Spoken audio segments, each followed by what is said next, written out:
Some girls go out in packs. They're out for trouble. We go there to fight. And when we get there, we start pointing boys we know out to the coppers, just for a laugh. They're getting their heads kicked in and we're just laughing. Some of them, they try and get involved. But most of the time, there's more girls than boys. We tell them we'll meet them at the station afterwards.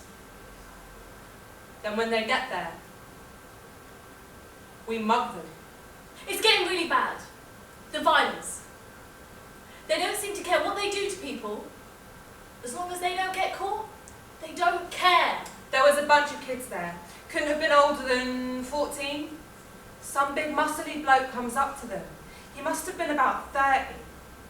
All of the kids just started laying into him.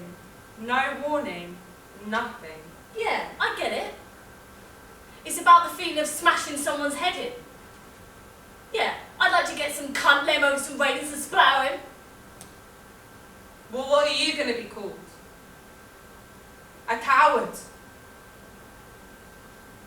You've got less chance of being beaten up if you get stuck in. I was standing on my balcony. Everybody was out.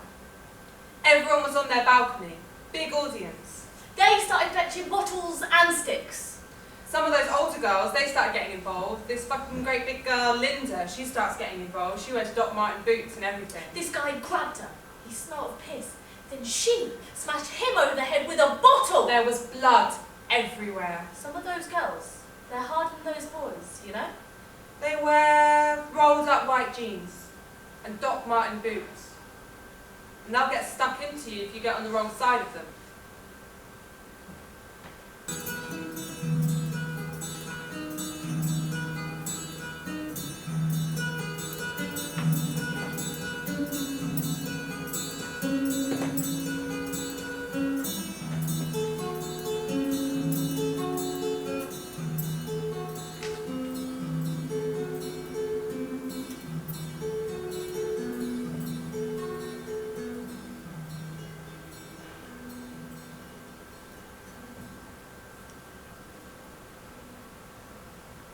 Well, they all watch play in seats, so they can't see what's going on. They've got big houses, and they've got money. They don't understand. When they were young, they were probably at boarding school. They weren't at a comprehensive, so they don't know. They're all old, and we're all young. They don't know. Well, the police can't control it, because they think it all happens on the main roads. They think all fighting's done where they are. But they don't know about the back streets. It's the same with the newspaper reporters. They can't report it because they're all in the wrong places. They all think the same thing. And they all say the same thing. You've got a good job. You've got good school records. Why do you do it? They think it's bad housing. They think they're experts. They talk rubbish. I've had a good upbringing. My upbringing has got nothing to do with it.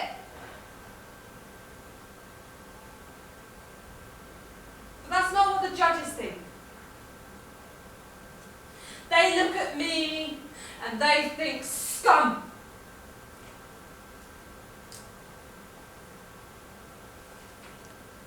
They pity us.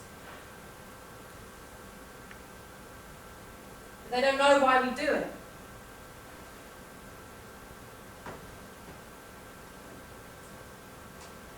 I was born on the North Bank. Balls are made for kicking. When you go down the North Bank, knives are made for sticking. The girl on the street blinked at me. And beneath her mascara-clogged lashes and thick lipstick, I saw youth. Youth searching for truth. Youth running blind from childhood, running smack into maturity, and getting stuck in between, not really sure what acting your age really means. You see, as I looked at this girl, dressed like a lamb in sheep's clothing, I realised that I was her, and one day she will be me. But when I was her, I had no idea of my place within society, no idea what it meant to be me. And every time I felt ignored and like no one was listening, I felt fires of anger burn inside, and there was nothing I could do to hide the anger that burned behind my eyes. So I would shout, kick and scream, beat my fists against my head, and when my anger-risen cries were met with that timeless plea to act my age, nothing could conceal my rage. We were all young once, living just for fun once. Stealing, dreaming, scheming, leaving parents behind to stare at midnight skies and getting lost in adult nights. Trying to change society, but not trying too hard because we were too young to try and be a role model for society. Holding the responsibility of a disillusioned community on the shoulders of half-built men and women, and giving it all up just to seem a little bit tough. We were all young ones, living just for fun.